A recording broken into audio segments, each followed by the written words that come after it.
universidades y desde luego la Universidad Autónoma de Chiapas, que podríamos decir que ha sido el motor en esta actividad, ha convocado a diversas instituciones eh, educativas prestigiosas de Latinoamérica y pues hoy nos toca a nosotros hablar sobre algunos temas referentes al a estado del arte y en este sentido, en materia jurídica, sin entrar más al fondo del asunto, podríamos decir que el estado del arte está en el control de convencionalidad, en el control difuso de convencionalidad que ha generado la Corte Interamericana de Derechos Humanos como una obligación para todos los servidores públicos, todos los funcionarios en el ámbito de su competencia de proteger derechos humanos con parámetros interamericanos.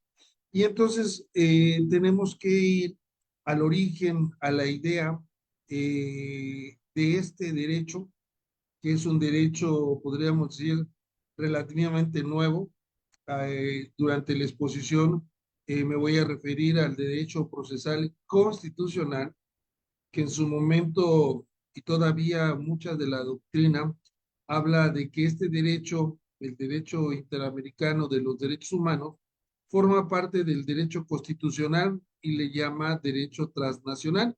Sin embargo, eso no es adecuado de acuerdo a el contexto actual y es importante de una otra manera establecer los parámetros actuales reales.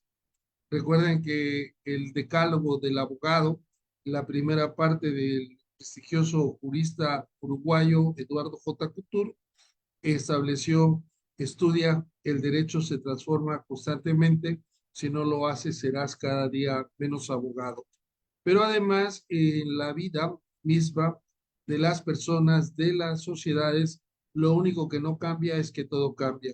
Y hoy, a pesar de que no es algo novedoso hablar de los derechos humanos, porque de una u otra manera tiene una historia ya del siglo XX, cuando se constituyeron o se decretaron bajo ese concepto y con la Declaración Universal de los Derechos Humanos en 1948. Sin embargo, como el derecho es un producto cultural, entendiéndose por cultura cómo somos, cómo nos comportamos, pues es importante señalar que eh, muchos de los parámetros que exige la convención, el sistema interamericano, pues todavía no están en sintonía con los parámetros nacionales. Pero los que deben de estar en sintonía son los derechos nacionales, de acuerdo con las obligaciones que los estados parte van adquiriendo. Como primera introducción del tema, el doctor Fitzamudio nos habla brevemente sobre la necesidad para profundizar en determinadas áreas del derecho, de realizar clasificaciones, divisiones que no son más que crear sectores de la ciencia jurídica especializadas en un área del saber. En este sentido, como él mismo lo señala, el derecho es una unidad. Sin embargo, de acuerdo a las características que se ha ido generando el derecho, pues se ha ido profundizando, se ha ido, como decía también Carneluti, es como un tronco que ha creado varias ramas. Y esto es importante porque implica la especialización de cada una de sus ramas. También el maestro Berinzonce, un destacado jurista argentino, al hablar de las enseñanzas de Calamandrei, nos dice que es importante realizar clasificaciones con la idea de hacer el conocimiento más sencillo y claro. Y en ese sentido, quiero decir que la mayoría de los abogados que nos formamos en el siglo XX, pues no llevamos en nuestro currícula profesional alguna materia, alguna disciplina que se referiría al derecho convencional. De hecho, todavía podríamos decir que es una lucha porque se vayan integrando este tipo de materias que son importantes porque como abogado litigante, uno puede decir que poco a poco, se ha ido incrustando en los sistemas nacionales la corriente del derecho convencional, porque si nosotros vemos la jurisprudencia o las tesis o los criterios que emiten los órganos nacionales que forman parte del sistema interamericano, constantemente se está hablando de la Corte Interamericana, inclusive de la Comisión Interamericana de Derechos Humanos y de la jurisprudencia que van creando estos órganos. El derecho convencional, pues automáticamente hay que decirlo, nace del acuerdo, nace de la convención. Es un derecho creado por los estados y para los estados. Y en ese sentido, todas las áreas del saber tienen un concepto o una categoría fundamental. En este sentido, el concepto o la categoría fundamental del derecho convencional, pues es el convenio, que el convenio en términos generales se refiere a los acuerdos bilaterales o tratados multilaterales que suelen estar abiertas a la participación de toda la comunidad internacional a un gran número de países que quisieran integrarse.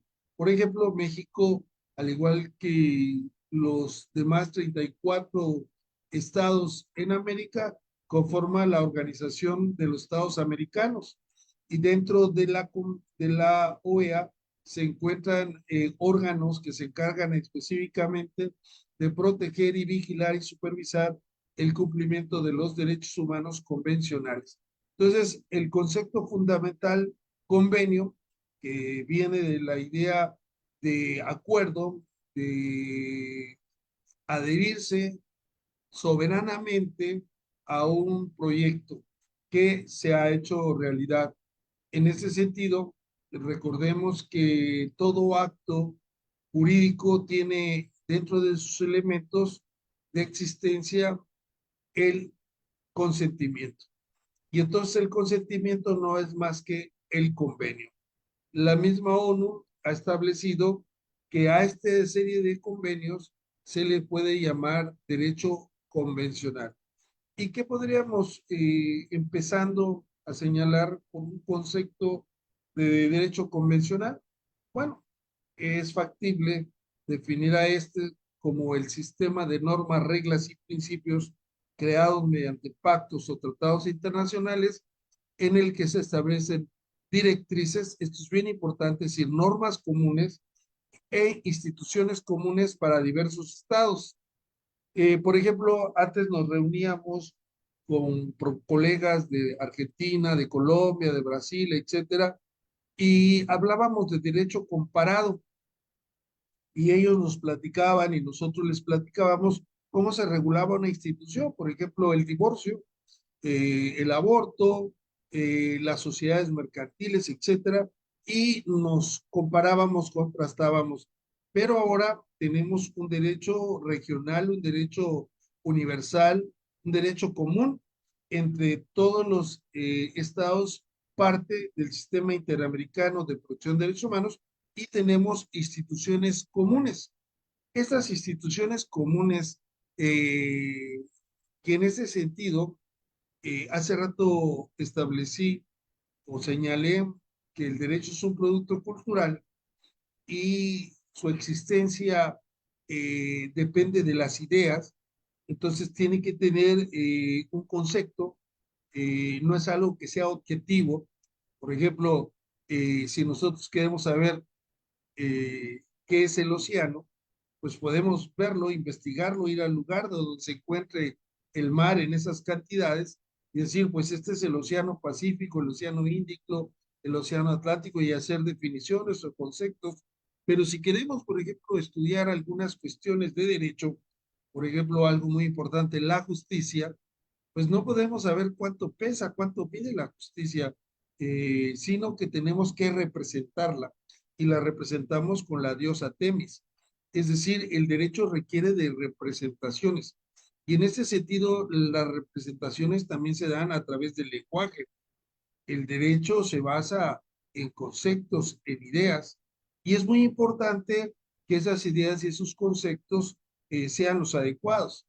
Por ejemplo, la mayoría de la doctrina habla de instituciones supranacionales, lo cual, si nos damos cuenta de entrada, es un concepto muy violento porque establece una subordinación, un sometimiento de una institución supranacional que obvio somete a los nacionales.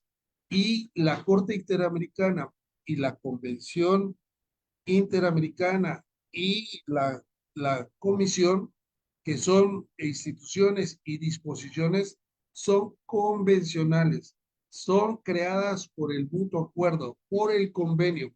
Entonces no son normas supranacionales. Por ejemplo, si nosotros realizáramos un contrato de compra-venta o un contrato de arrendamiento, no podríamos decir que son normas supraindividuales, ¿no? Son normas contractuales, son normas convencionales. Y aquí, como se diga, es muy importante porque una de las defensas o de las justificaciones que muchas veces los estados tienen es que son creadas por órganos extraños, extranjeros, que están muy lejos, ¿no? Estuve en Monterrey y escuchaba a un profesor que decía, y ya fuera del país, lejos del país, hay por ahí una corte supranacional, que es la Corte Interamericana de Derechos Humanos, que es algo que está lejano al derecho positivo americano. Bueno, nada más equivocado, porque la Corte Interamericana es un organismo jurisdiccional regional. Entonces, la comisión se encuentra en Washington y la corte se encuentra en San José, Costa Rica. Algún día podrá estar en México o podrá estar en Argentina, etcétera. De hecho, muchas de las sesiones que realizan estos órganos convencionales a veces las realizan en los estados parte. Físicamente van y ahí sesionan.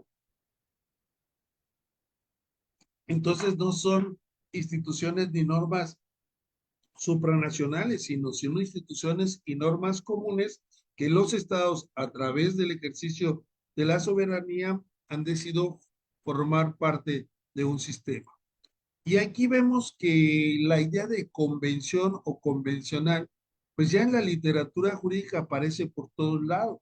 Jurisprudencia convencional, control de convencionalidad, derecho convencional, normas convencionales, interpretación convencional, aplicación convencional, obligación convencional, etcétera, etcétera, etcétera.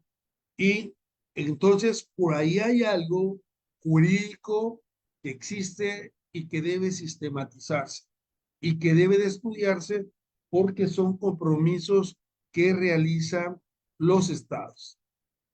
Es obvio que en su momento no aparecían con esa fuerza que tienen ahora.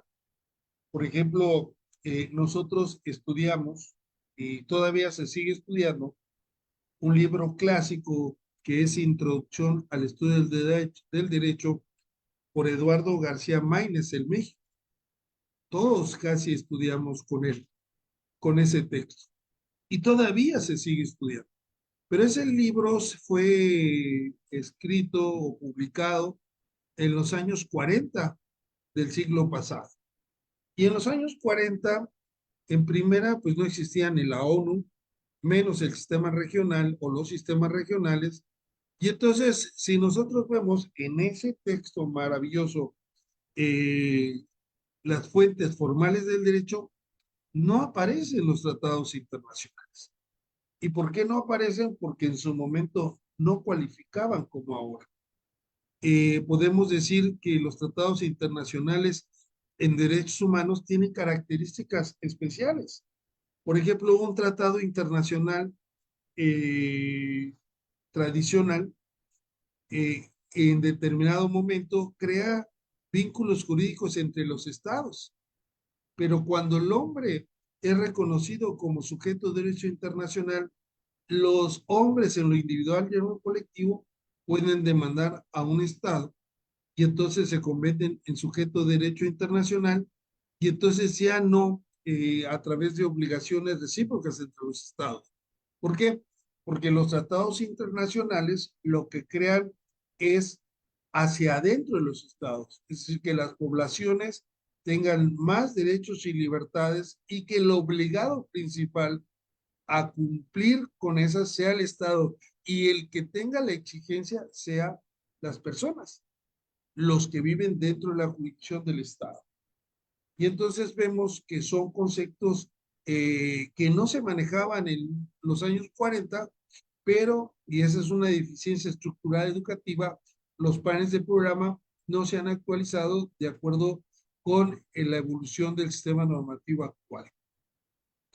Y a grandes rasgos podríamos decir que hay tres áreas en este estudio inicial, pero podríamos pues crear o subáreas del derecho convencional, como es el derecho comunitario, principalmente europeo, el derecho de la integración económica.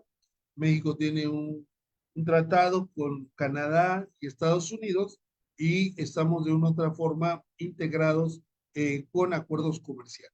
Y desde luego el campo de los derechos humanos.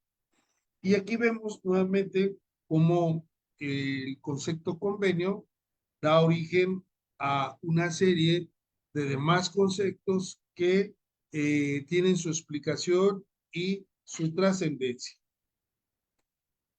Aquí nuevamente vamos a la explicación que nos da la ONU diciendo que el uso genérico de la palabra convenio abarca todos los tratados o todos los acuerdos internacionales y que la jurisprudencia ha venido llamándole o suele definirle como derecho convencional. Es decir, nosotros no estamos inventando nada, estamos tratando o estamos sistematizando más bien este campo de estudio del derecho. ¿Por qué? Como decíamos al principio, citando a Berinzonce y a Fisamudio, pues la idea es de hacer más claro el conocimiento, más accesible. Y en el mundo hay tres sistemas regionales de protección de derechos humanos, que es el sistema europeo, el sistema americano y el sistema africano. En Europa tenemos al Tribunal Europeo de Derechos Humanos, que en un inicio tenía una comisión, pero por el protocolo 11 de allá dejó de existir y ahora se puede ir directamente al Tribunal Europeo. En el caso americano, tenemos todavía la Comisión y la Corte Interamericana. Eh, la Comisión inicialmente ante él se presenta, en el caso del sistema de peticiones o denuncias, se presenta el caso ante la Comisión y posteriormente si la comisión cree que hay alguna o está el entendido de que hay alguna violación a los derechos humanos y los estados no cumplen con las recomendaciones, pues puede llegar el caso a la Corte Interamericana. Y el sistema africano, que está por la Corte Africana de Derechos Humanos y los Pueblos, aquí se le agrega y los pueblos para hablar de derechos colectivos. Sin embargo, podríamos decir que en el sistema americano también se manejan derechos colectivos como aquellos casos que se refieren a las propiedades ancestrales, a la propiedad común o colectiva, o aquellos que se refieren a la identidad cultural como un derecho humano. Estos son los tres sistemas regionales. Y aquí hay un punto muy importante que es necesario para comprender el alcance de estas normas en los sistemas nacionales, hacer esta clasificación, una clasificación más. ¿Por qué? Porque toda área del derecho tiene una parte sustantiva y tiene una parte procesal. La parte procesal es muy fácil explicarla, señalar que sirve para dar eficacia a los derechos sustantivos cuando en el acuerdo no se respeta. Es decir, el derecho procesal es una garantía de que se cumpla el derecho sustantivo. Ahora, ¿cuál es el derecho sustantivo? Es un poco difícil de precisar, pero podríamos decir que son aquellos o que es aquel donde se encuentran las fuentes que crean vínculos jurídicos entre las partes.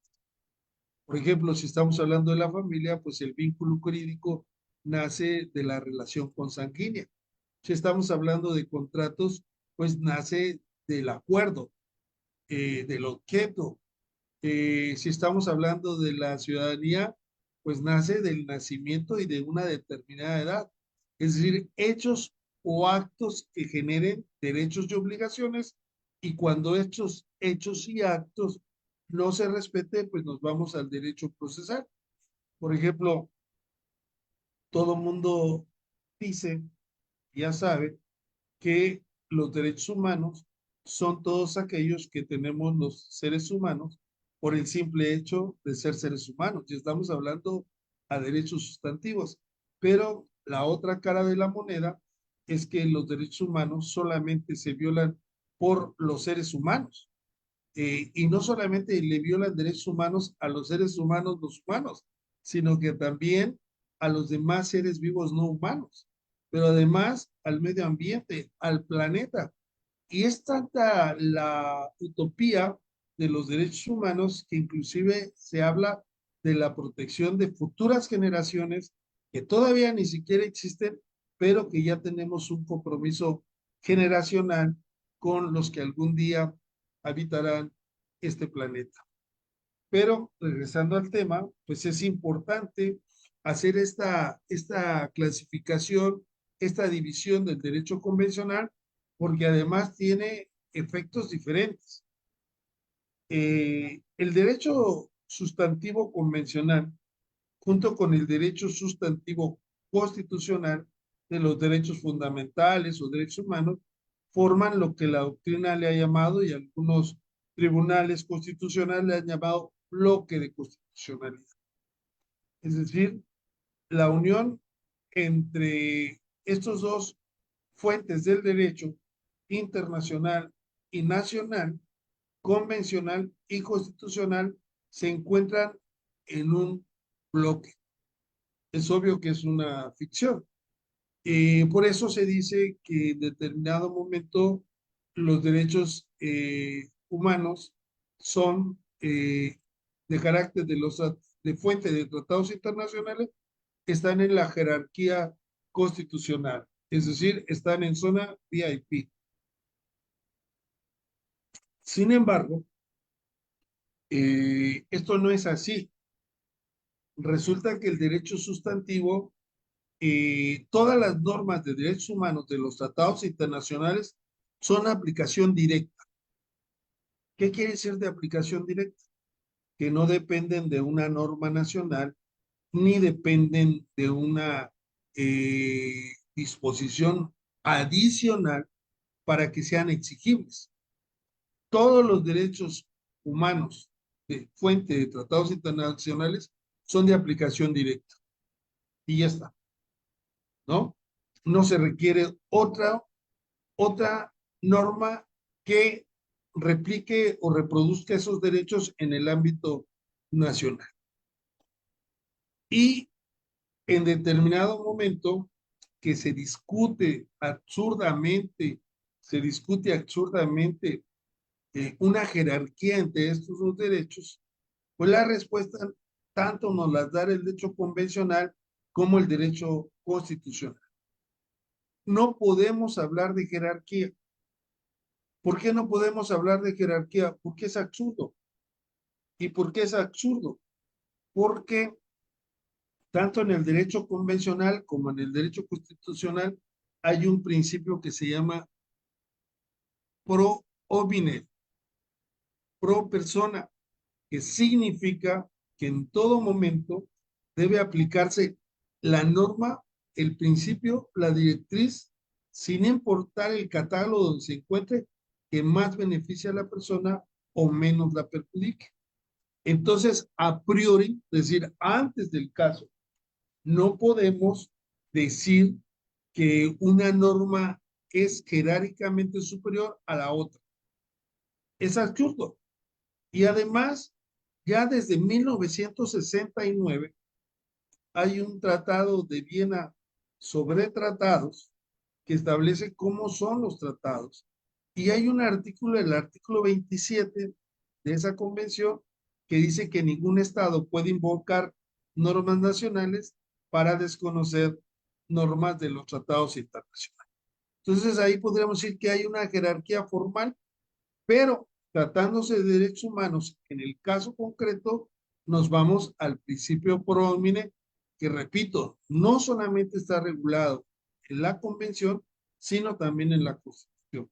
Por ejemplo, México en el primer artículo, que es un artículo de una redacción muy buena, muy clara, habla que son derechos humanos tanto los constitucionales como los que están en los tratados internacionales de los que México ha sido parte. Y establece también que la protección será bajo el principio pro homine, es decir, el mayor beneficio posible. Y entonces hablar de jerarquías así en abstracto, pues es algo que ya ha sido rebasado. Ahora, y entonces, aparte hay otro elemento muy importante que es el control difuso de convencionales. ¿Qué significa el control difuso de convencionales? Pues significa que los servidores públicos deben de proteger derechos humanos con los parámetros convencionales, siempre y cuando den una mejor protección que los nacionales, como he mencionado. Y entonces, al hablar del control difuso de convencionalidad, hablamos de una exigencia, de un compromiso y que si no se hace hay una responsabilidad internacional. Y entonces los parámetros convencionales son superiores a los parámetros nacionales. Por parámetros podríamos decir es la medida. Un parámetro superior está por encima de otro. Por ejemplo, a nivel internacional no se habla de trabajadores de confianza, ni trabajadores de base, se habla de trabajadores en lo general. Y en México hablamos de trabajadores de confianza. Es una discriminación al trabajo, a la estabilidad laboral, que es un derecho humano importante y exigible. En ese sentido, eh, las normas constitucionales que establecen una disminución de derechos deben dejar de aplicarse y aplicar las normas convencionales. Y entonces podríamos decir que como son de aplicación directa y lo que tienen la finalidad de una aplicación mayor y además tienen la herramienta del control difuso de convencionalidad, son invasivas. Es decir, estas normas son invasivas, se incrustan en el sistema nacional porque, como ya mencioné, también son de aplicación directa. Pero además de que sean de aplicación directa, entonces son depurativas. ¿Qué significa depurativas? Significa que deben de estar las normas nacionales de acuerdo, conforme a las normas convencionales. El artículo segundo de la convención, que realmente los pactos internacionales de derechos civiles y políticos y también el pacto internacional de derechos económicos, sociales y culturales, establece una obligación convencional, que significa adoptar. Es decir, los estados partes se obligan a adoptar los derechos y libertades de las convenciones. ¿Qué significa adoptar?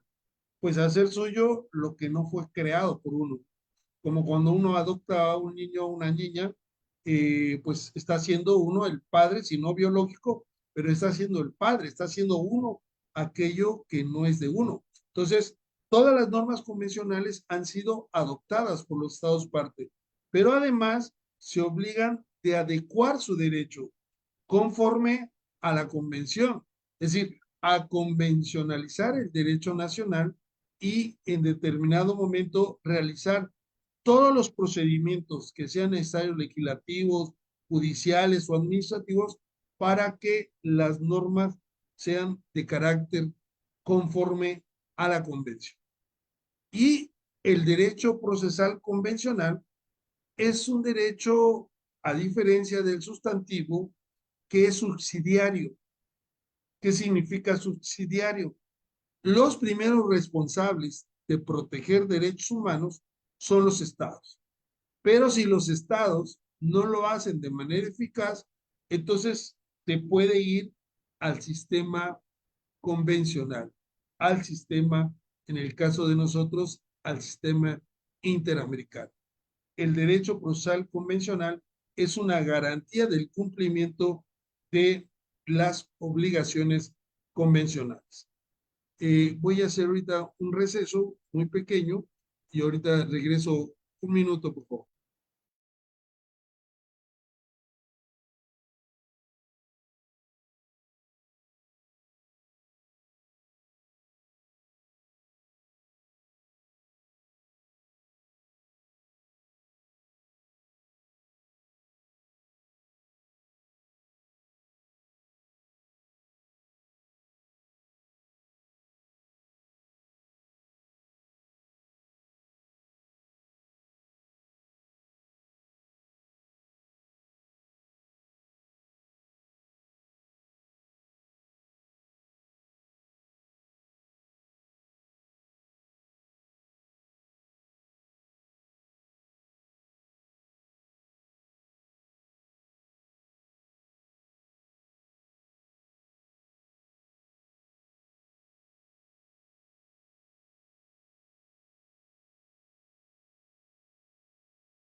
Bueno, gracias.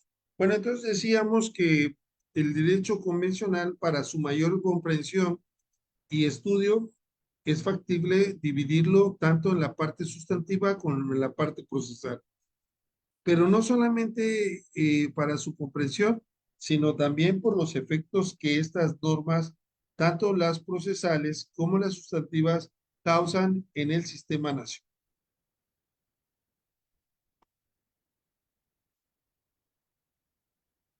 Ahora, esto es lo que hace rato manifesté. El derecho convencional interamericano en su aspecto sustantivo es invasivo y profiláctico, mientras que en su aspecto procesal, pues es subsidiario y complementario. Eh, ¿Qué significa también, agregando un poquito más lo de complementario y subsidiario? Significa que también un requisito procesal es que primero se tienen que agotar los medios nacionales, las instancias nacionales, antes de ir al sistema interamericano. Pero en el caso del derecho sustantivo, deben aplicarlo los jueces, los operadores jurídicos nacionales. Por eso hemos señalado que es de carácter invasivo y profiláctico. Ahora, ¿qué es ya en el aspecto procesal? Ya aterrizando en el aspecto procesal, pues nosotros le hemos denominado derecho procesal convencional interamericano de los derechos. Derecho procesal, pues es obvio que es una parte específica del proceso que tiene la finalidad de garantizar los derechos humanos. De carácter convencional, es importante y está reiterando que es convencional porque depende del acuerdo de los estados. E interamericano porque nos referimos a una región, a un sistema que protege derechos humanos. El derecho convencional procesal por sí mismo forma parte de la rama del derecho internacional. Y en este sentido, ¿cuál es el ámbito del derecho procesal convencional interamericano de derechos humanos? Pues todos los procesos. Y aquí nada más vamos a hablar específicamente de un proceso que es el amparo interamericano. Pero el amparo interamericano, que así se ha denominado por la doctrina, tiene una finalidad, que es proteger y garantizar los derechos humanos. previstos en las convenciones, inclusive en la ley y en las propias constituciones. Aquí es importante señalar que hay tres conceptos fundamentales. Hace rato hablábamos de eh, el convenio como categoría fundamental del derecho convencional. En el derecho procesal tenemos tres conceptos fundamentales. Como no es una ciencia real, sino es una ciencia conceptual, pues no se ponen de acuerdo y los tratadistas han mencionado tres conceptos fundamentales. Para dar una idea mejor, si fuéramos biólogos, el concepto fundamental sería la vida. Y en ese sentido, el derecho procesal tiene tres conceptos fundamentales. Uno de ellos es la acción, otro de ellos la jurisdicción y finalmente el proceso. Al que me estoy refiriendo, obvio, es al proceso.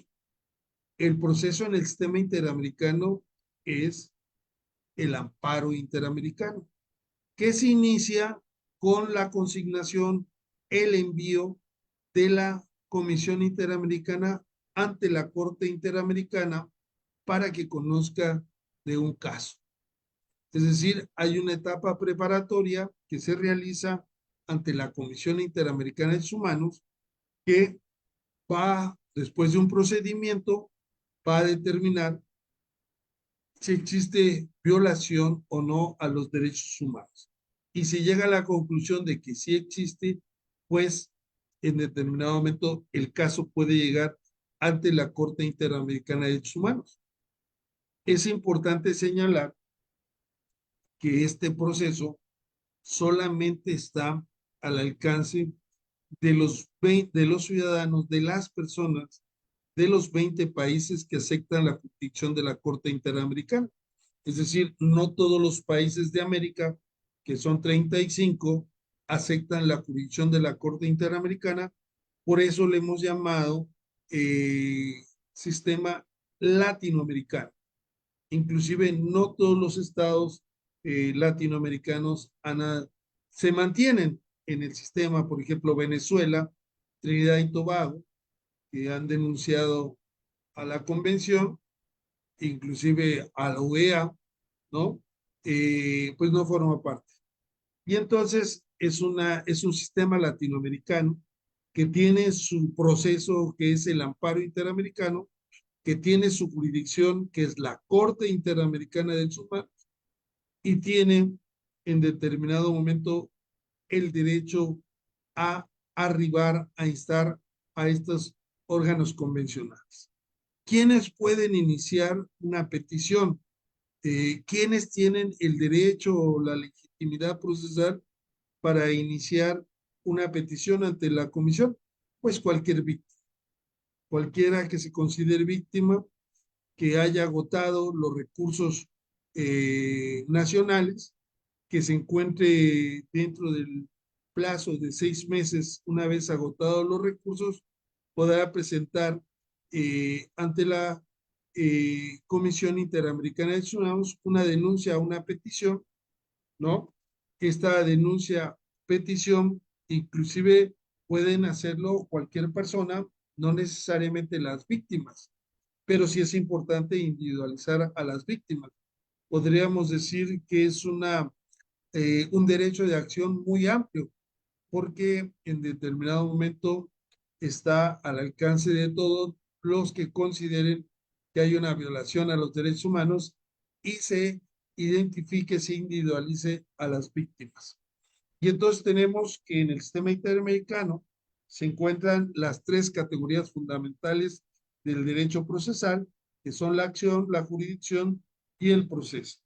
Y en ese sentido, el sistema, como ya he venido mencionando, tiene dos organismos convencionales muy importantes, que es la Comisión Interamericana de Derechos Humanos y la Corte Interamericana de Derechos Humanos. Ambos forman parte de la OEA.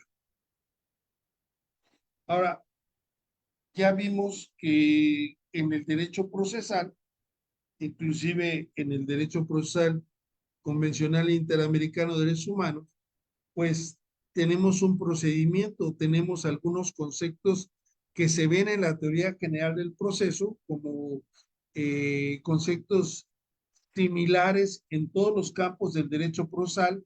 Hablamos de pruebas, hablamos de audiencias, de investigación, de admisibilidad, de procedencia, de sentencias, de ejecución de las sentencias, etcétera.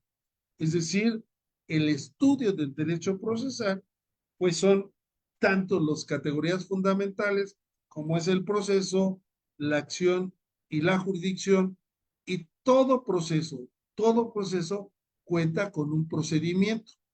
Y un procedimiento es un orden lógico y cronológico. Todo procedimiento es un orden lógico y cronológico que empieza en la etapa de conocimiento, que es cuando se presenta la petición o la denuncia individual o colectiva, y entonces si consideran que se cumple con los requisitos la Comisión Interamericana de Derechos Humanos, pues le pide un informe al Estado.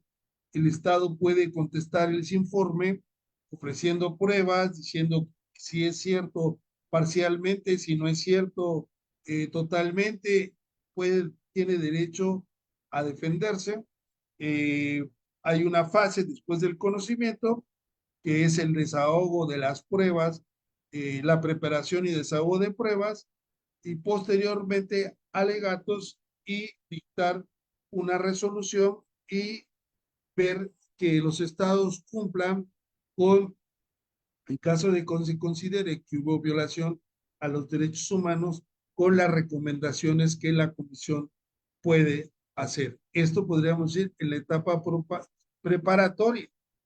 Ya hemos dicho que la comisión es el órgano primario del sistema, siempre se debe de empezar en él, pero además este órgano no solamente está encargado de examinar y recibir las denuncias individuales o colectivas, sino a los derechos humanos, sino que además tiene facultades para emitir informes sobre la situación de los derechos humanos, hacer recomendaciones, dictar medidas cautelares. Por ejemplo, las medidas cautelares es cuando una persona o un grupo de personas se encuentre en peligro, que ese peligro sea inminente, sea grave, y entonces la comisión puede, a petición de las posibles víctimas o de sus representantes o de oficio, puede decirle al Estado que tome determinadas eh, directrices o acatamientos con la finalidad de proteger a las personas que se encuentren en situación grave. Fíjense, dice medidas cautelares. Son medidas antes de que se resuelva el fondo del asunto. Y también es importante señalar que, y esto es un requisito fundamental que mencionamos hace rato, que hay que agotar todos los medios necesarios antes de ir al sistema interamericano, medios necesarios nacionales. Sin embargo, en el caso de las medidas cautelares, no es necesario haber agotado los medios de defensa ordinarios nacionales o extraordinarios nacionales, ni siquiera haber presentado un caso ante la comisión. Es decir, siempre y cuando se acredite que se encuentran en situaciones graves de peligro, de riesgo inminente, pues se puede solicitar cuando se presuma la violación de derechos humanos, se puede solicitar las medidas provisionales. Y vamos al órgano jurisdiccional. Estábamos en Argentina con algunos jueces y por ahí un visitante de otro país mencionó que la Corte Interamericana no era un tribunal, sino que era un órgano que podía emitir recomendaciones, que sus sentencias no eran vinculatorias.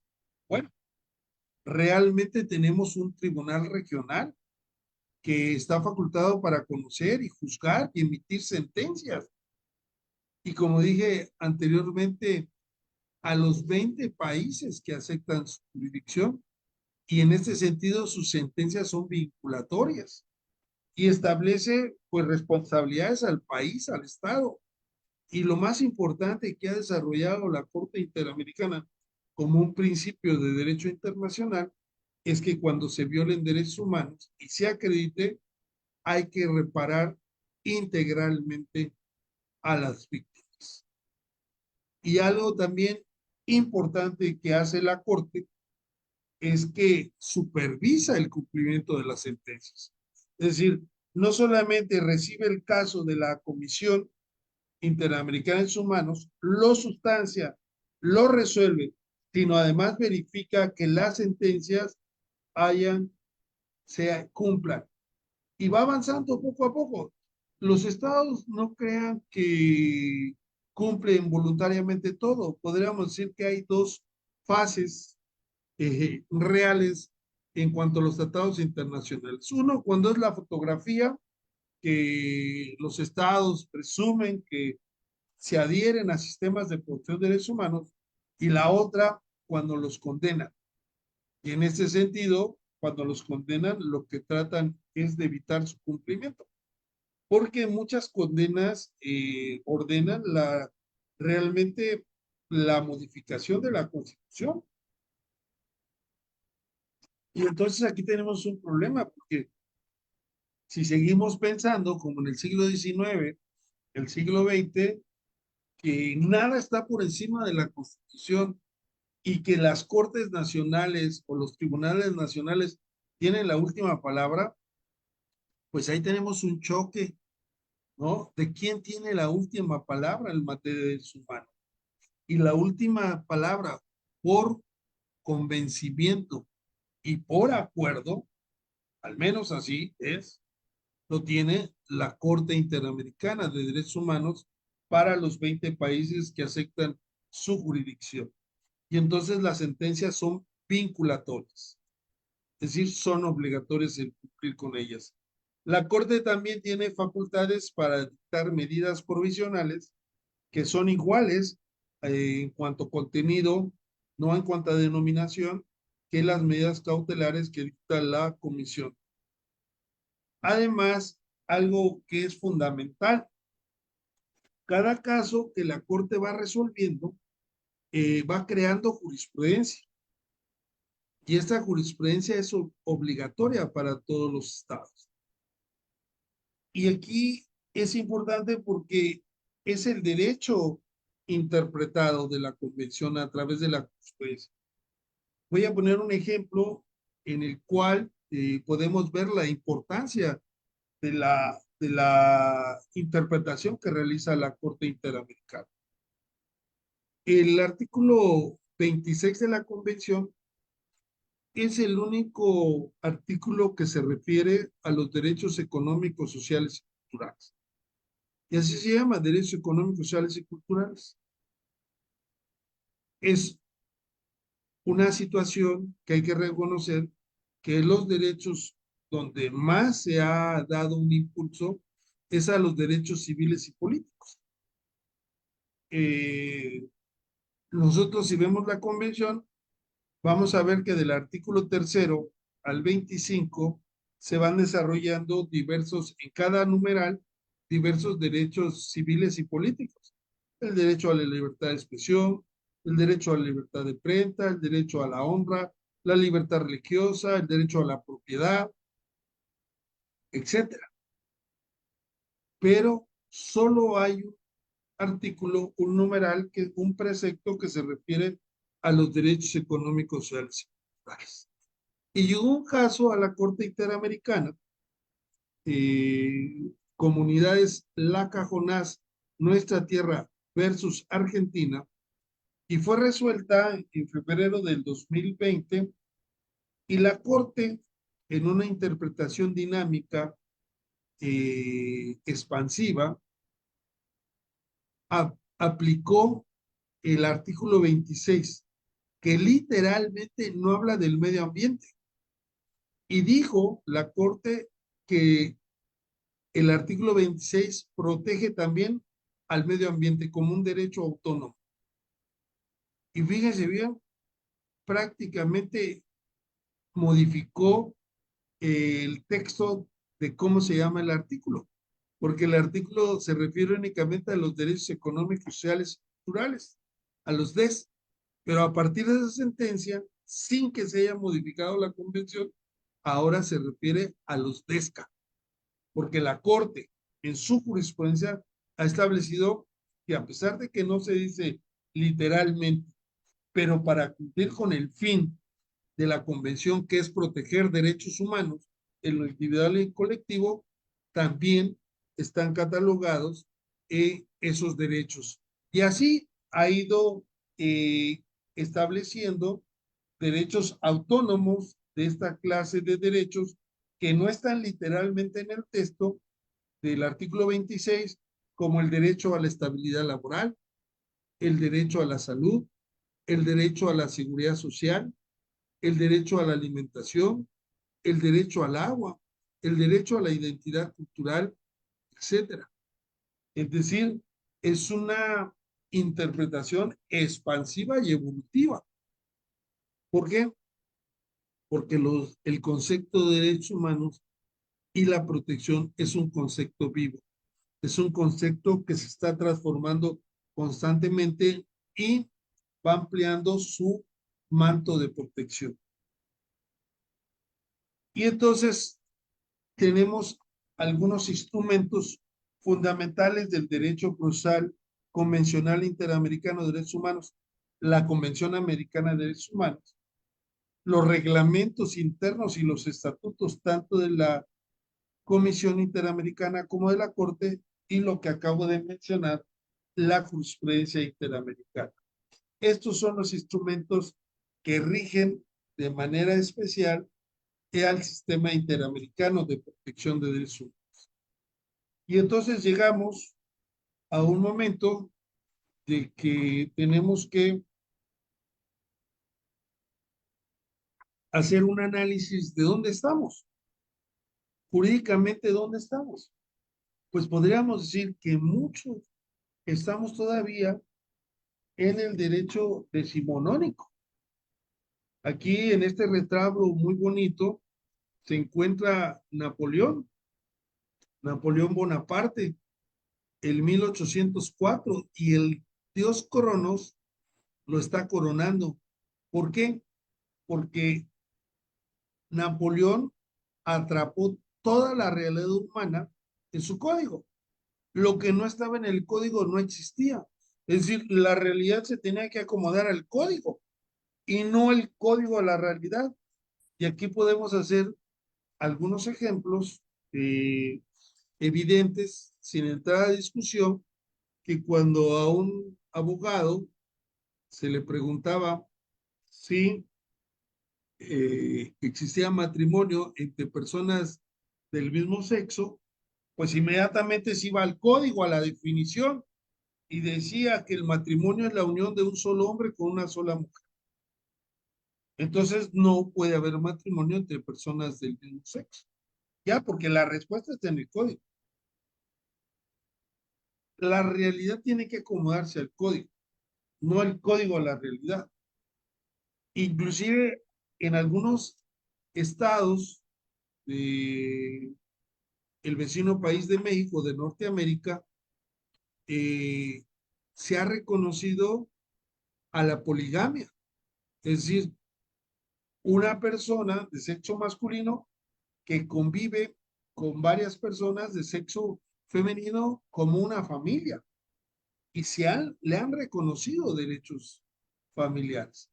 Y entonces, si nos vamos al código, pues tampoco podría ser un matrimonio.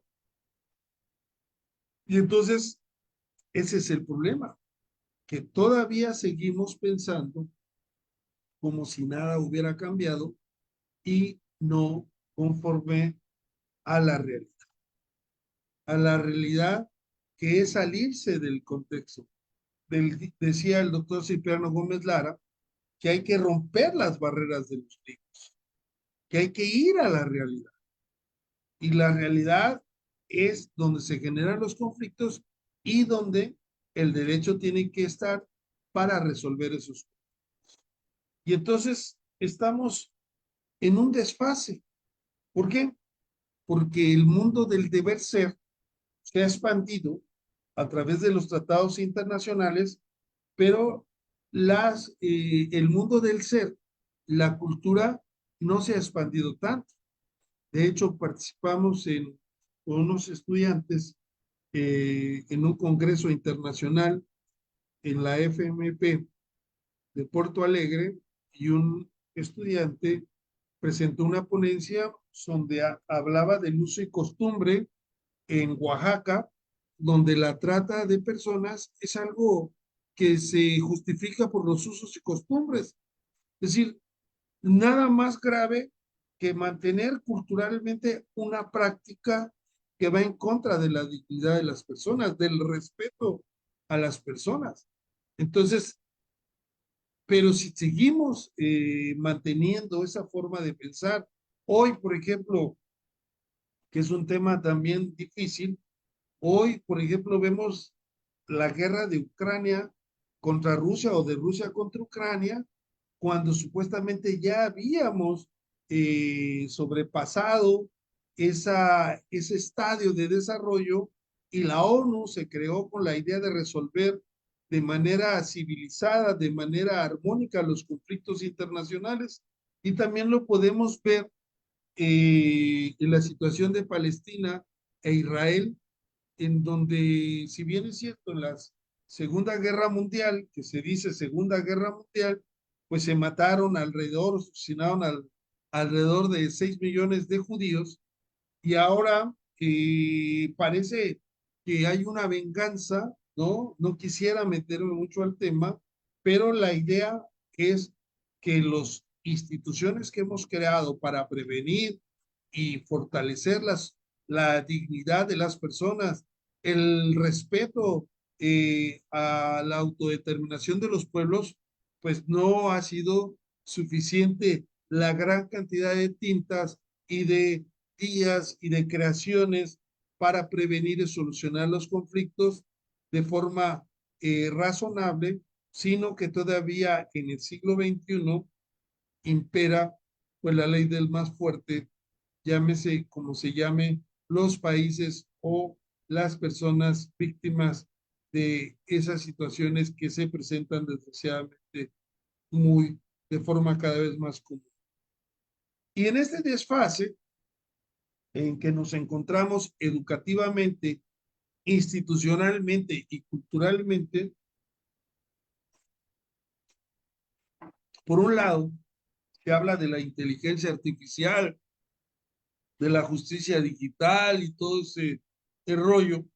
Y, por ejemplo, en materia de derecho familiar, donde las controversias de este orden, pues dice que no se exigirán las formalidades tan rígidas que tiene el proceso civil, y también una reforma al artículo 17 constitucional que dice que no se debe eh, subordinar el derecho sustantivo por el derecho procesal.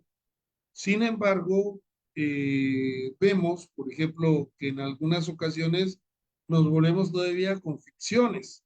Por ejemplo, cuando se desconoce el domicilio de alguna de las partes, pero si no se desconoce el domicilio, pero los abogados, que muchas veces le dicen a sus clientes, escóndase, no reciba ninguna notificación, que le cueste trabajo a la persona que lo quiere emplazar, etcétera, pues resulta que de acuerdo con el procedimiento, cuando se ignora el domicilio después de una búsqueda, hay que hacer una publicación en el Diario Oficial de la Federación, si es federal, y en el periódico de mayor circulación. La pregunta es, ¿quién lee el Diario Oficial de la Federación? ¿Y cuáles son los periódicos de mayor circulación del país? Si ahora los periódicos de papel han sido sustituidos por los medios electrónicos. Pero sin embargo, queremos seguir haciendo las cosas igual, a pesar de que las cosas ya no sean igual. Y si tenemos la publicación por edictos y se cumple con la formalidad, pues se dice, ya debió de haber conocido el asunto. aunque no lo conozca. Bueno, ¿y por qué no lo notifica usted a través de WhatsApp? ¿O por qué no lo notifica usted en su correo electrónico? Bueno, ¿por qué? Porque tenemos un desfase que las instituciones jurídicas están operando ajenas a la realidad. Y como el derecho es un producto cultural, en este sentido, lo que vemos es que seguimos operando culturalmente, como lo he repetido, en el siglo XIX o el siglo XX. Como hace rato manifesté, los derechos humanos, de una u otra manera, si bien es cierto, son derechos de especie, son para protegernos de nosotros mismos. Son derechos de subsistencia y también para salvaguardar a las otras, a los otros seres vivos, inclusive a la tierra y a las futuras generaciones, como lo manifesté.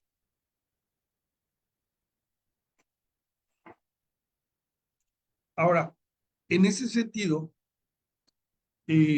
también propongo que se modifique, porque es necesario, el concepto de derecho. Quiero decir que ha habido muchas discusiones sobre lo que es el derecho, imagínense todavía sobre lo que es el derecho, y hay parte de la doctrina que dice que no se puede definir. Y aquí, en esta flechita que presento, el derecho miraba a la norma, no al ser humano. Y ahora lo que hay que hacer con los derechos humanos es mirar al ser humano. Sin embargo, nosotros partimos de una definición de derecho que podríamos decir que es la más reconocida o socializada, que es que el derecho es un conjunto de normas jurídicas. Fíjese, el derecho es un conjunto de normas jurídicas que regulan la conducta externa del hombre en sociedad. Es decir, para los operadores jurídicos, nuestra fuente de estudio o nuestro objeto de estudio son las normas jurídicas y no el ser humano. Debería de ser el ser humano porque eso es lo más importante. La norma es, de una u otra manera, un instrumento que tiene la finalidad de generar una convivencia armónica. Decía hace tiempo, regresando a Eduardo J. Couture, uno de los decálogos, ya mencioné uno, ahora voy a mencionar otro, eh, que menciona que cuando el abogado tenga que optar entre la justicia y el derecho, debe optar por la justicia. Y decía el doctor Cipriano Gómez Lara que eso era para los abogados, porque un juez no podía dejar de aplicar la ley, porque si no tenía una responsabilidad, inclusive podría ser penal, administrativa, ¿no? Y recuerden la frase de nada por encima de la ley, lex duralis. Bueno, pues ahora resulta que con el control difuso de constitucionalidad y con el control difuso de convencionalidad, es una obligación dejar de aplicar la norma cuando sea diferente o menor o contraria a los estándares convencionales. Y entonces, hace rato también mencioné que el derecho es una idea fundamental que requiere del lenguaje, y entonces el derecho es una construcción lingüística necesaria para la convivencia armónica humana consigo mismo, con sus semejantes y con el medio ambiente. Eso es lo que es el derecho. Y la justicia, pues es la meta del derecho. Es donde queremos llegar en cada caso, que también se vuelve una idea utópica porque no existen verdades, solo interpretaciones, dice Nietzsche, y entonces lo que es justo para uno puede ser injusto para otro. Pero ahí se requiere de grandes hombres, grandes mujeres que actúen de manera prudente y que puedan encontrar la mejor solución posible frente al caso concreto, pero partiendo del contexto y del texto y no solamente del texto. Porque, como vimos en determinado momento, la sociedad evoluciona constantemente. Y aquí hay un excelente y querido amigo, el jurista argentino Eduardo Jutgar, eh, de, de Argentina, de Santiago del Estero, que cuando yo no lo conocía personalmente, ahora afortunadamente tuve la finalidad de participar en un congreso argentino de justicia constitucional y nos encontramos y afortunadamente, porque yo lo he citado mucho, él hace una observación aquí en el ámbito académico. Hace rato yo hablé sobre las deficiencias estructurales y una de ellas es en la academia, porque como él bien dice, y lo ha reiterado, en el ámbito académico seguimos enseñando eh, con la idea de las universidades francesas de inspiración napoleónica, es decir, como si nada hubiera cambiado. Y estamos formando abogados que no tienen una cultura en base a los parámetros actuales de protección de derechos humanos, sino al contrario, tienen una cultura en el cual lo más importante es la ley, lo más importante es la constitución y lo que diga los tribunales superiores. Pero esto no es más que una ficción. Por ejemplo, y aquí es otro tema, pero es importante para ponerle en determinado momento cascabel al gato. México este año y el año pasado fue condenado por la Corte Interamericana de Derechos Humanos a reformar la Constitución mexicana porque en el capítulo de derechos humanos y sus garantías, como si fuera una ironía, en el capítulo de derechos humanos y sus garantías, tiene dos figuras que violan derechos humanos. Una de ellas es la prisión preventiva oficiosa y otra de ellas es el arraigo penal. Y es obvio que si seguimos preparando y formando abogados con ideas decimonónicas, pues ellos van a encontrar justificación a todo ello. Y además hay una reacción del Estado para no cumplir con las sentencias de la Corte Interamericana. Aún violen derechos humanos y aún violen eh, los pactos, los tratados y lastimen a la población. Y aquí es importante señalar que internamente, por ejemplo, en México, somos creadores del juicio de amparo desde el siglo XIX en Yucatán, en los años 40, 1840-41, se creó el juicio de amparo, después se llegó a federalizar a nivel nacional y vemos que una de las causales de improcedencia, es decir, que no se puede utilizar el juicio de amparo, es contra reformas y adiciones a la Constitución. Y entonces una persona que se le aplique la prisión preventiva oficiosa o el arraigo penal, como está en la Constitución, pues es obvio que en términos generales no tendrá el, la protección de vida. Y entonces necesitamos que los jueces se comporten como garantes de los derechos humanos. Y otra observación también que hace un jurista mexicano, mercadólogo jurídico, Miguel Carbonell Sánchez. Muy interesante porque establece que hoy ningún estudiante de derecho debería egresar de las carreras de la licenciatura o del pregrado sin conocer los tratados internacionales de derechos humanos de los que México es parte. Tampoco debería de ignorar los principales pronunciamientos, dice, de la Corte Interamericana de Derechos Humanos.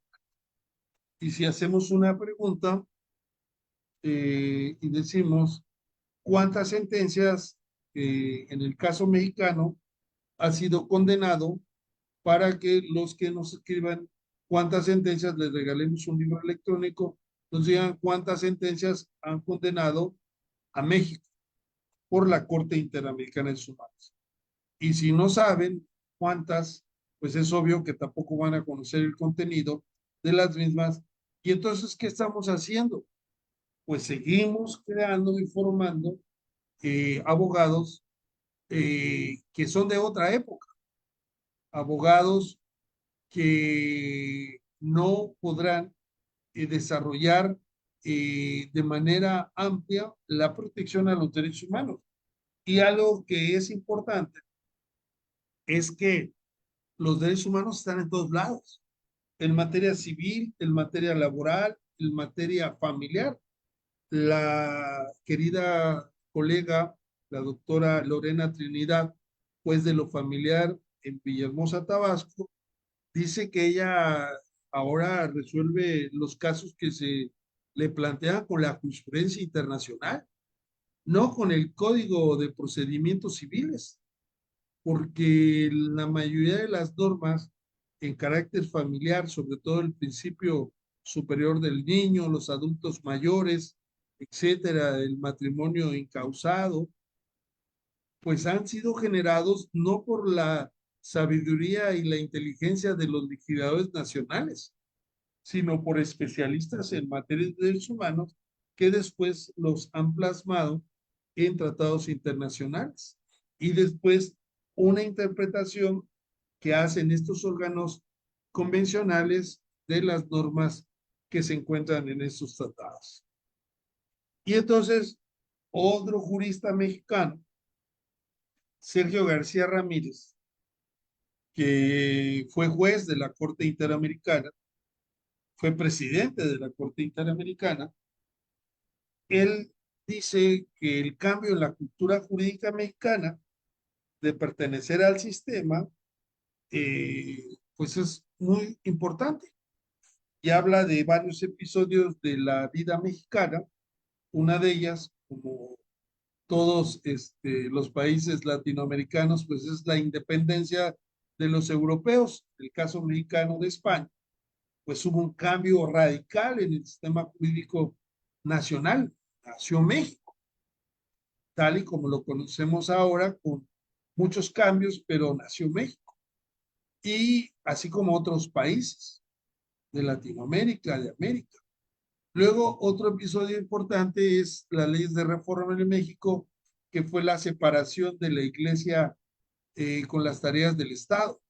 Antes la iglesia se encargaba del registro civil, de defunciones, matrimonios, etcétera. Pues a partir de esa fecha, pues el Estado se encarga de ello.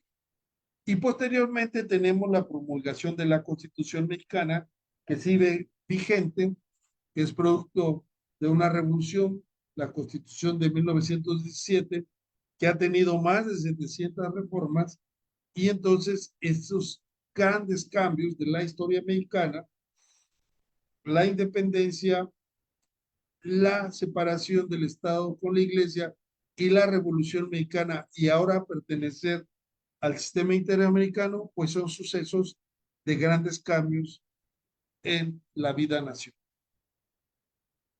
Y el doctor Sergio García Ramírez fue el primero que de manera analógica dijo como juez en sentencias, en votos concurrentes, explicando lo que hacía la Corte Interamericana. Decía, si los tribunales constitucionales hacen control de constitucionalidad, lo que hace la Corte es control de convención. Eh, ha sido tanto el impacto, y esto es muy importante, en los temas nacionales. Por ejemplo, aquí en este caso de García Cruz y Sánchez Silvestre contra México en el 2013, fíjese, ordenó a la Suprema Corte de Justicia capacitarlos a través de un seminario con expertos, a los encargados de impartir justicia, a los defensores de oficio y a los ministerios públicos, que hablaran de la doctrina de la inmediatez procesal. ¿Por qué de la inmediatez procesal? Pues que resulta que en México, como en algunos otros países, hay una práctica generalizada sobre la tortura. Y entonces ordenó que lo hiciera. Yo investigué, pues antes de la pandemia, si ya lo había hecho y pues no había cumplido. Hay que ver si ya cumplió, ¿no? Pero imagínense capacitarlos. Y esto es muy importante porque es un principio que se llama la garantía de no repetición. Entonces se trata que aquel foco, aquel origen o aquella causa que viola derechos humanos se erradique como una garantía de no repetición para futuros casos, que no solamente va a proteger a la persona que es parte en un proceso, sino que debe tener efectos ergaones. Y aquí fíjese nada más la diferencia, mientras que en México hablamos de una regla procesal que mal llamado principio, que es la relatividad de la sentencia, ahí hablan de la garantía de no repetición. ¿Qué más lección que ella en materia de derechos humanos? Ahora, ya para ir terminando, como en los años 80, eh, pues hubo un tratadista italiano que empezó a, como nacía esta rama, con unas instituciones nuevas, como las acciones de inconstitucionalidad en México, ya había controversias constitucionales y a partir del 95 hubo un cambio surgido en el 94, el México del siglo pasado, de crear medios de protección adicionales a la Constitución, independientemente del juicio de amparo. Y entonces se creó una disciplina que ya está muy arraigada, que es el derecho procesal constitucional. Y como los derechos humanos de los tratados internacionales pues no estaban tan desarrollados, pues a Mauro Capelletti se le ocurrió decir que todo lo que hemos platicado se encontraba en un cajón ahí del derecho procesal constitucional. Ese cajón pues lo denomina jurisdicción constitucional transnacional. Y mucha de la doctrina todavía actual sigue manejándose bajo esa tesitura, lo cual es absurdo.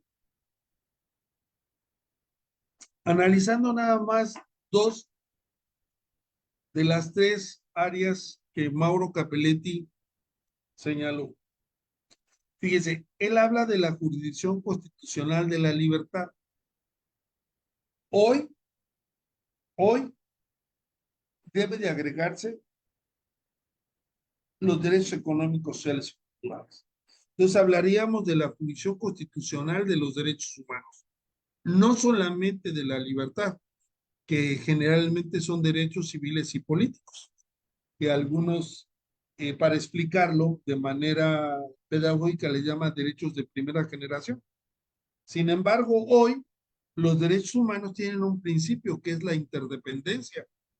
Es decir, todos los derechos humanos están vinculados, tanto los civiles y políticos, como los derechos económicos, sociales y culturales. En este sentido, hoy esa fotografía no representa la realidad.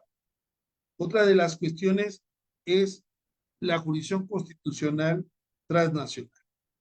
En ninguna constitución por lo menos en la mexicana, no se habla de la Corte Interamericana de Derechos Humanos, no se habla cómo está organizada, no se habla del procedimiento. Ya vimos que el sistema interamericano tiene su propia historia, sus propias disposiciones, sus propios órganos de control convencional. Entonces, inclusive, si nosotros analizamos, realmente, y ahorita me voy a referir a ello, todo lo que ha hecho la convención, no solamente por las constituciones, sino que también por los tribunales constitucionales. Miren aquí nada más un ejemplo, cuando Mauro Capelletti habla de derecho procesal transnacional o jurisdicción constitucional transnacional, pues todavía ni siquiera se había dictado la primera sentencia de la Corte Interamericana, que fue en el 88, no se había caído el muro de Berlín, que fue en el 89, no había finalizado la URSS, que fue en el 91, y México y Brasil no habían aceptado la jurisdicción de la Corte Interamericana, que fue en el 98. Entonces ya cambió radicalmente esto. Inclusive aquí podemos ver, ahí me quedé en el 2021, cómo ha evolucionado el teléfono celular y cómo han evolucionado las computadoras y nosotros seguimos pensando de manera decimonónica. Y entonces, ¿qué podemos decir? En materia de derechos humanos, ha habido un relevo o una coadyuvancia del derecho constitucional al derecho convencional.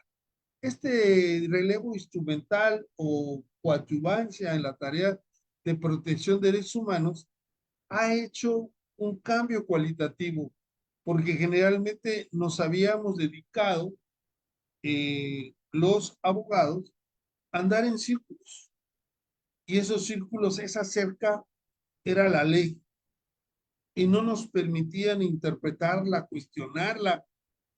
Qué barbaridad si dijéramos que la Suprema Corte de Justicia de la Nación podía ser condenada o podría la condena a México tener efectos en sus actividades. Y de hecho lo tuvo, porque la propia Corte Mexicana, en el caso Radilla Pacheco, abre un expediente que le hemos expediente varios y establece que todos los jueces deben hacer un control difuso de convencionalidad y ahora también un control difuso de constitucionalidad. Y entonces es parte de la sentencia, que no solamente, la Corte, ahora, que la Constitución sea la norma suprema. ¿Cómo va a ser la norma suprema cuando viola derechos humanos? Y entonces, ¿a quién hay que proteger? Recuerdo que estaba en la Feria del Libro y estábamos en el panel de juristas internacionales, y antes de que interviniera su servidor, había un profesor que hablaba de que a la Constitución hay que quererla, hay que amarla. Y ahora que estuve en Argentina, un profesor hablaba de los rostros de la Constitución, los dos rostros de la Constitución, decía. Pues en primera le dije yo al profesor de la Feria del Libro, pues que yo no amaba la Constitución, que yo amaba a los seres humanos, a los seres, vivos, no humanos, y al planeta y al medio ambiente, porque le quitamos la tinta, le quitamos el papel a la Constitución y ¿qué queda? Que la finalidad de toda Constitución es la protección al ser humano. Y cuando la Constitución sea un instrumento de violación de derechos humanos, ¿cómo se podía amar a ello? Porque ya estaba el arraigo y la prisión preventiva oficiosa. Y entonces, cuando en Argentina se manejó de los rostros de la Constitución, pues al rato le vamos a poner las piernas, los brazos, etcétera. La Constitución es un instrumento donde están las aspiraciones de un conjunto de personas que viven dentro de un país y que en determinado momento existe porque ha sido creada por el ser humano. La Constitución no es un fin en sí mismo. No hay que proteger a la Constitución, hay que proteger al ser humano aún de la propia Constitución. Y entonces, es cambiar completamente la visión. Desde luego es un cambio copernicano que pocos en determinado momento se han atrevido a hacer. Y aquí vemos, hace rato manifesté que el doctor, eh, la división que hacía Capelletti, que hablaba nada más de los derechos de las libertades constitucionales, pues aquí hay algunos casos, ya también lo he manifestado, donde la Corte Interamericana empieza a darle fuerza al artículo 26 de la Convención y empieza a crear derechos autónomos protegidos por la Convención, que son derechos económicos, sociales, culturales y ambientales, que antes, cuando Capelletti nos dio afortunadamente su clasificación de derecho procesal constitucional, pues no se encontraban ahí protegidos. Y aquí tenemos un caso cuando cesaron del Tribunal Constitucional a los magistrados, la Corte Interamericana vino a proteger a los cesados por violación a la independencia judicial, a la autonomía del tribunal y ordenó restituir, reintegrar en sus funciones a estos magistrados.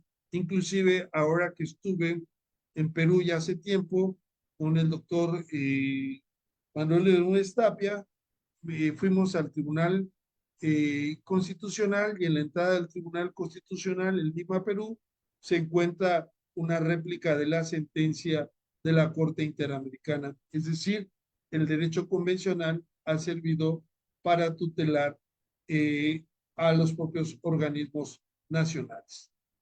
Y un ejemplo más, desgraciadamente también de Perú, porque una de las críticas que se le hace al sistema interamericano es que se tarda mucho, y si se tarda mucho, la Corte ahora tiene un promedio de 2 años en dictar una sentencia una vez que ha sido consignada por la comisión, pero pues es mucho tiempo el que lleva en la comisión.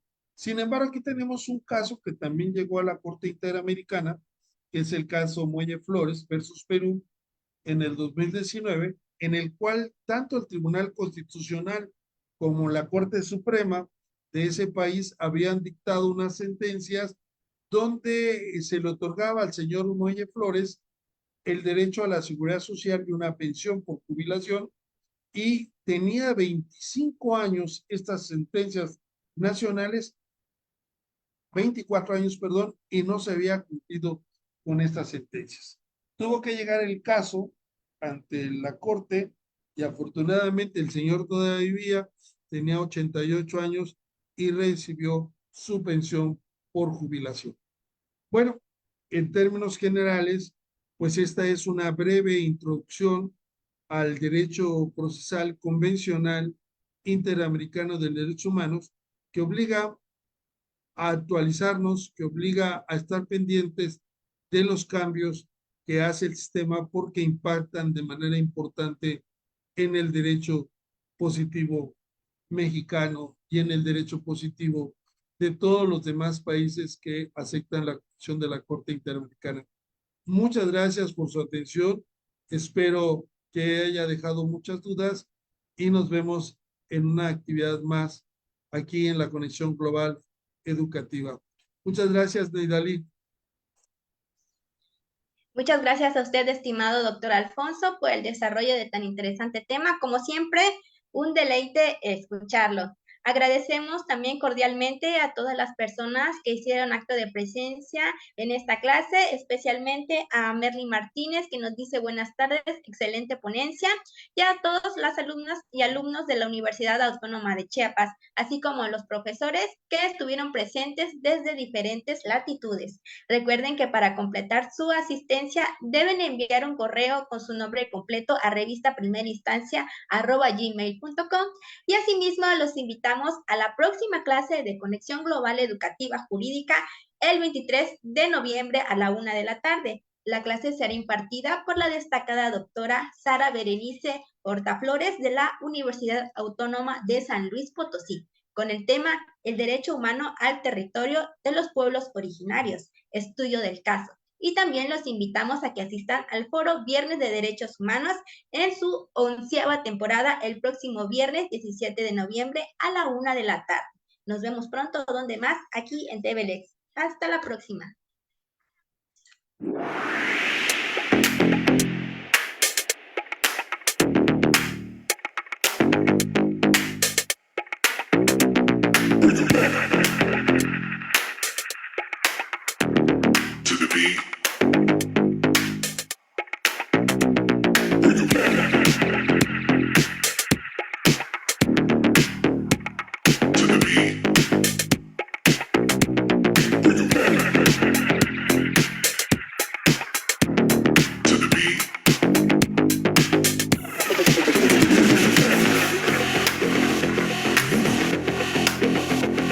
Take it back.